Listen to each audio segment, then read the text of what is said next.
오늘 우리에게 주신 하나님 말씀 사무엘하 20장 14절부터 22절까지 말씀입니다. 다 같이 합독하겠습니다. 시작.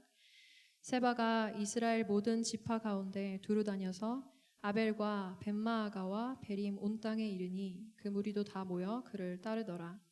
이에 그들이 벳마아가 아벨로 가서 세바를 애우고 그 성읍을 향한 지역 언덕 위에 토성을 쌓고 요압과 함께한 모든 백성이 성벽을 쳐서 헐고자 하더니 그 성읍에서 지혜로운 여인 한 사람이 외쳐 이르되 들을지어다 들을지어다 청하건대 너희는 요압에게 이르기를 이리로 가까이 오라 내가 내게 말하려 하노라 한다 하라. 요압이 그 여인에게 가까이 가니 여인이 이르되 당신이 요압이니이까 하니 대답하되 그러하다 하니라. 여인이 그에게 이르되 여종의 말을 들으소서 하니 대답하되 내가 들으리라 하니라. 여인이 말하여 이르되 옛사람들이 흔히 말하기를 아벨에게 가서 물을 것이라 하고 그 일을 끝내었나이다. 나는 이스라엘에 화평하고 충성된 자 중 하나이거늘 당신이 이스라엘 가운데 어머니 같은 성을 멸하고자 하시는도다. 어찌하여 당신이 여호와의 기업을 삼키고자 하시나이까 하니 요압이 대답하여 이르되 결단코 그렇지 아니하다. 결단코 그렇지 아니하다. 삼키거나 멸하거나 하려 함이 아니니 그 일이 그러한 것이 아니니라. 에브라임 산지 사람 비그리의 아들 그의 이름을 세바라 하는 자가 손을 들어 왕 다윗을 대적하였나니 너희가 그만 내주며 내가 이 성벽에서 떠나가니라 하니라. 여인이 요압에게 이르되 그의 머리를 성벽에서 당신에게 내어 던지리이다 하고 이에 여인이 그의 지혜를 가지고 모든 백성에게 나아가매 그들이 비그리의 아들 세바의 머리를 베어 요압에게 던진지라. 이에 요압이 나팔을 불매 무리가 흩어져 성읍에서 물러나 각기 장막으로 돌아가고 요압은 예루살렘으로 돌아와 왕에게 나아가니라. 아멘. 아멘. 22절까지 말씀 봉독했습니다. 오늘 세바가 어떻게 될까 궁금했었는데 그 결과가 오늘 성경에 나와 있네요. 세바라고 하는 사람은 본디 사람이 불량한 사람이었고 이스라엘의 갈등을 이용해서 자신도 한번 권력을 잡아보고자 했던 사람입니다. 그래서 그가 일으켜낸 갈등이 이스라엘에게도 해가 됐을 뿐만 아니라 자기 자신의 삶에도 큰 해가 되고 말았죠. 자, 그런데 오늘 말씀은 이렇게 시작합니다. 14절에 보면 세바가 이스라엘 모든 지파 가운데 두루 다녀서 아벨과 벳마아가와 베림 온 땅에 이르니 라고 돼 있으니까 이 세바라는 사람이 여기서 이스라엘이라고 하는 지역은 북이스라엘을 말하는 곳입니다. 남쪽 유다와 갈등을 하게 된 북쪽 이스라엘 10개 지파를 두루두루 다니면서 자기와 같이 반란을 일으켜서 다윗왕과 한번 대적을 해보자고 사람들을 설득을 한 모양인데 사람들의 숫자는 많지 않았던 것으로 보입니다. 비록 성경은 그 무리가 다 모여 그를 따르더라 라고 되어 있긴 하지만 그 무리는 많지 않았던 것으로 추정할 수 있습니다. 왜 그럴까요? 추정할 수 있는 근거는 한 3가지입니다. 첫 번째는 북이스라엘에 큰 도시들이 많거든요. 사마리아라든지 미스바라든지 이스라엘이라든지 사람들이 많이 모여 사는 전략적으로 중요한 요충지에 큰 성읍들이 많은데 그 성읍들 다 놔두고 오늘 그들이 도착한 곳은 아벨이라고 하는 북쪽 끝에 있는 단보다도 더 끝에 있는 국경선 지방에 있는 작은 성읍에 도착해서 그 무리들이 모였다는 것입니다. 두 번째는 아벨의 성읍에 있는 사람들도 다 세바를 찬성한 건 아니더라. 그래서 나중에 세바의 목을 베어서 던지는 것을 보니까 그 성읍에 있는 사람들이 아벨을 얼마든지 그렇게 아벨의 목숨을 좌지우지할 수 있을 정도로 아벨을 반대하는 사람들이 꽤 많이 있었다는 것이죠. 이 아벨에 들어와서도 다 백성들이 자기 편이 아니니까 그들이 사람들을 많이 모으지 못했구나 하는 것을 짐작해 볼 수 있고 또 세 번째는 세바가 죽었으면 만약에 그 무리가 많았다면 요압이 세바가 죽었어도 이 무리들이 또 모이지 않을까 생각해서 그 남은 잔당들을 처리하자. 그래서 이 아벨 사람들에게 세바를 따르던 사람들도 다 내놓으라.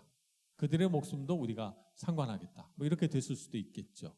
포로로 잡아가든지 노역을 시킨다든지 아니면 처형을 한다든지 할 수 있는데 세바가 죽으니까 그 세바를 따르던 사람들에게는 아무런 형벌을 주지 않아요. 다 내버려 두고 가요. 그런 걸로 봐서 사람들의 숫자가 많지 않았다, 이렇게 보여집니다. 그래서 성경에서는 참 그가 애쓰면서 북이스라엘 여기저기 다니면서 사람들을 많이 모으고 또 어떤 분파를 만들어서 그 무리를 이끌고 결국 아벨이라고 하는 성에 들어가기까지는 성공을 했으나 그 무리가 영향력이 크지 않았다라고 하는 것을 알 수가 있습니다. 그러나 어쨌든 버티기 작전으로 나가서 성읍을 차지하고 그 성읍에서 그 견고한 성읍에서 나오질 않으니까 요압은 할 수 없이 그 성읍을 상대로 전쟁을 벌여야만 했습니다. 그래서 전쟁 경험이 많은 요압은 저 성을 어떻게 격파하고 이길 수 있을까 생각하다가 지대가 좀 높은 언덕 위에 올라가서 토성을 쌓는 거예요. 토성을 쌓아서 보통은 공성전을 그런 방식으로 하죠. 성보다 더 높은 토성을 쌓아서 이 위에서 아래로 성을 향하여 화살을 쏘거나 돌을 던지거나 이렇게 해서 그 성을 무너뜨리는 방식을 취했죠. 더 효과적인 방법은 그 성에 바짝 토성을 쌓아가지고 아예 성벽 높이만큼 토성을 쌓는 거예요. 그래서 성을 무너뜨리는 공성무기, 예를 들자면 나무 끝에다가 큰 쇠공을 달아가지고 그것을 이 흔들거리는 지렛대라고 하나요? 추 같은 그런 역할을 하게 만들어서 그 성을 무너뜨리는 큰 나무를 벽에다가 부딪혀서 성벽을 무너뜨리곤 했죠. 그리고 성에서 쏘는 화살을 막기 위해서 나무로 큰 방패 같은 그런 벽을 만들어서 그 아래에서 작업을 해서 그런 식으로 전쟁을 했습니다. 그러니까 요압은 이런 전쟁 경험이 풍부한 사람으로서 그런 공성 무기들을 다량 제작하고 또 만들어서 제대로 한번 싸워보려고 작전을 세웠던 것 같아요. 아벨 사람들이 토성을 쌓고 공성 무기를 만들고 그리고 화살을 피할 수 있는 높은 방벽들을 만들어가는 것을 보면서 두려움에 휩싸였겠죠. 요압에게 있어서 문제는 뭐냐 하면 이 요압이라는 사람은 이분법적인 사고를 가지고 있기 때문에 내 편이 아니면 적이다 라고 하는 생각을 갖고 있어요. 그래서 자기의 권력, 내 편을 들어주지 않는 사람은 자기의 친족이라 할지라도 가리지 않고 무참하게 살해할 수 있는 그런 잔인한 성품을 가진 사람이죠. 이분법적인 사고를 가지고 있기 때문에 적과 악은 죽음이냐 삶이냐 죽느냐 사느냐 이렇게 단순하게 사고를 하는 것이죠. 그래서 이 아벨에 살고 있는 사람들이 아벨을 받아줬으니까 이 아벨성에 있는 사람들은 다 우리의 적이야 이렇게 생각한 것입니다. 그런 이분법적인 사고를 한 사람이 간혹 있지 않습니까? 그래서 이 아벨 사람들은 우리는 세바 편도 아니고 그렇다고 해서 다윗 편도 아닌데 라고 하는 사람들도 있었던 모양이에요. 그 중에 한 사람이 등장하는 지혜로운 여인입니다. 이 여인을 왜 지혜롭다고 하는 것일까요? 이 여인이 요압과 한 대화들을 보면 이 여인이 어떤 점에서 지혜롭다고 하는지 알 수가 있습니다. 첫째는 이 여인이 지혜로운 이유는 아벨의 평화를 사랑하고 다윗에 대하여 충성된 자들이 다윗을 따르는 충성된 자들이 있음을 알립니다. 그래서 아벨에게 가서 물어보라 하고 아벨에서 결론이 나는 그런 전통이 있지 않느냐라고 말하면서 이렇게 이스라엘에서 존경받고 존중받는 성읍을 당신이 왜 대적하고 우리를 죽이려 하느냐 이렇게 말해요. 물론 세바가 있기 때문에 공격한 거죠. 여인이 알고 있어요. 몰라서 이런 엉뚱한 소리 하는 거 아니에요. 이 여인이 말하고자 하는 핵심은 뭐냐면 당신이 생각하는 것처럼 이분법적인 사고로 생각할 수 있는 요압과 다윗을 대적하는 사람들만 있는 건 아니다. 여기는 세바 편도 아니고 중립적인 사람들도 있다는 사실을 알리면서 요압이 아벨성에 있는 사람들을 향해서도 적의를 품는 것은 부당하다라고 하는 사실을 알리고 있는 것입니다. 꽤나 설득력이 있었어요. 왜냐하면 아벨성이 이렇게 이스라엘에 존중받는 정평이 좋은 소문이 난 성읍이라는 사실을 알려주니까 요압이 한 발 물러섭니다. 20절 말씀에 보면 요압이 대답하여 이르되 결단코 그렇지 아니하다. 결단코 그렇지 아니하다. 삼키거나 멸하거나 하려 함이 아니니라고 말하면서 두 번이나 아니라고 말합니다. 요압이 가지고 있는 이분법적인 사고를 깨트린 거예요. 이 여인이, 지혜로운 여인이. 그래서 우리를 향하여 저기를 품지 말라라고 하는 메시지를 강력하게 보낸 것입니다. 두 번째, 이 여인이 지혜롭다고 말하는 이유는 요압이 정말 무엇을 원하는지, 어떻게 하면 이 성읍을 둘러싼 포위를 풀고 물러날 것인지 요압의 입으로 말해 주도록 합니다.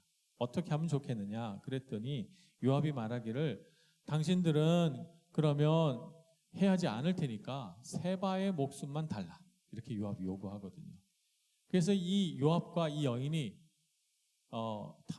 협상을 하게 되는 거죠. 대화를 해서 어떻게 문제를 풀어갈 것인가 해답을 찾아내게 돼요.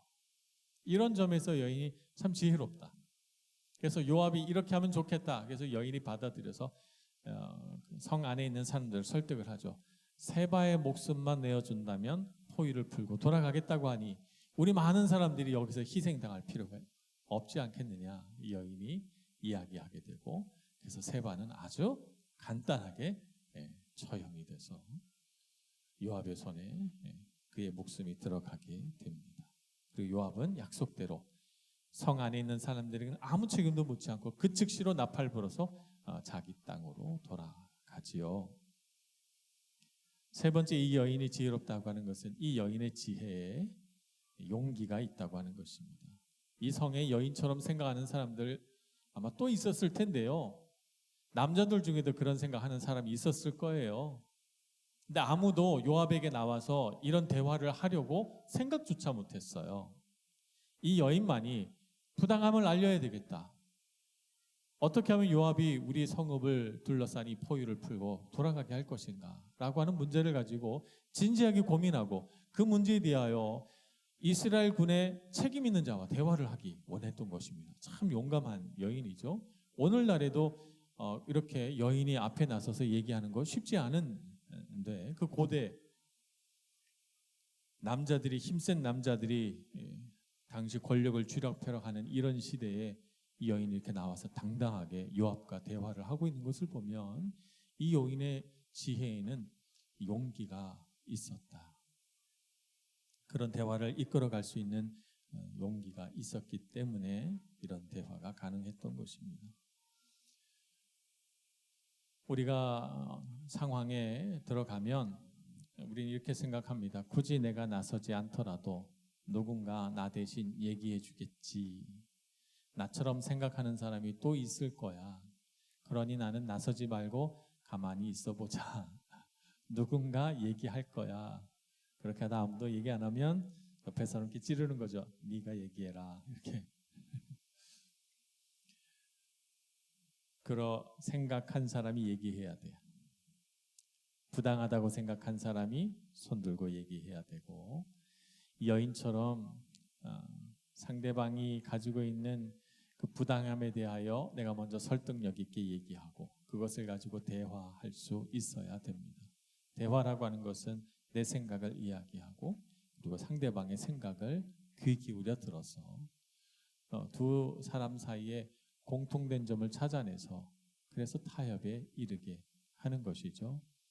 이 여인이 어떤 여인인지 이름을 밝히지 않으니까 역사적으로 추적을 할 수는 없겠습니다만, 이 여인은 참으로 이런 면에 있어서 지혜로운 타협가요, 상황을 역전시키는 리더라고 말할 수가 있겠습니다. 여러분들이 리더가 된다는 것은 이 여인과 같은 이러한 마음과 지혜를 갖는다는 것을 의미합니다. 여러분들이 세상을 살다 보면 앞에 나서야 될 때가 있어요. 내가 나서서 얘기해야 될 때가 있어요. 그럴 때는 여러분들이 이 여인과 같이 지혜롭게 하시길 바랍니다. 문제의 핵심이 뭐냐? 어떻게 하면 상황을 반전시킬 수 있느냐? 그리고 상대방과 어떻게 대화할 수 있을 것이냐라고 하는 것을 잘 생각하셔서 지혜롭게 문제들을 해결하고 또 지혜롭게 어떤 난관들을 헤쳐나갈 수 있는 여러분들 되시길 축복합니다. 자, 이렇게 해서 세바를 처형하고 돌아왔으니 요압은 개선 장군이 됩니다. 아비새를 총사령관으로 임명했는데 이 요압은 아마사라고 하는 다윗이 직접 임명한 총사령관은 칼로 찔러 죽이고 자기 동생 아비새는 무시하고 그렇게 해서 자기가 개선 장군이 됐어요. 돌아옵니다. 세바의 반란을 잠재웠으니 상을 안 줄 수가 없고 그래서 23절에 보면 요압이 이스라엘 온 군대의 지휘관이 되고라고 돼 있죠. 다윗이 그를 어쩔 수 없이 총사령관으로 임명을 합니다. 모세도 그렇고 다윗도 그렇고 나이를 먹어가면서 온유해집니다. 모세도 젊었을 때 혈기 부리는 사람이었어요. 화가 나니까 싸워서 사람을 죽이기도 한 사람입니다. 다윗도 젊은 시절에 아주 용맹하고 뭐 화가 났다 그러면 그 사람이 양치기라 할지라도 나발이라고 하는 양치기에 화가 나서 자기 군대를 이끌고 가서 그 양치기를 죽여버리려고 했죠. 혈기가 있는 사람이었어요. 나이가 드니까 온유해집니다. 그래서 이 요압에 대해서 적대적인 태도를 취하여 저 사람은 절대 안 돼 이렇게 하지 않고 총사령관에 앉혀줍니다. 앉혀주고 세월이 그냥 지나가죠. 오랫동안 요압이 총사령관이 되고 다윗이 나이 많아 늙을 때까지 총사령관을 합니다. 그리고 세월이 지나 이제 다윗이 오늘 내일 하는 나이에 이르자 후계자를 누굴 세울까? 권력력이 가득한 요압이 후계자 세우는 일에 안 들어가겠습니까? 그래서 아도니아라고 하는 왕자가 상당히 좀 세도를 부리니까 저 사람이 왕이 되겠구나. 권력의 편에 붙어서 아도니아가 내가 왕이다 라고 자축하는 잔치에 요압이 참석해서 그 자리에서 자기도 다음 세대에도 내가 총사령관이 돼야지 이렇게 했던 모양이에요. 다윗이 솔로몬에게 유언을 남깁니다. 요압으로 하여금 백발로 수월에 내려가지 않게 하라. 자연사하지 않게 하라는 말입니다. 늙어서 고이 죽게 하지 말라. 너는 반드시 그로 하여금 피를 흘리고 수월로 내려가게 하라. 이렇게 말합니다.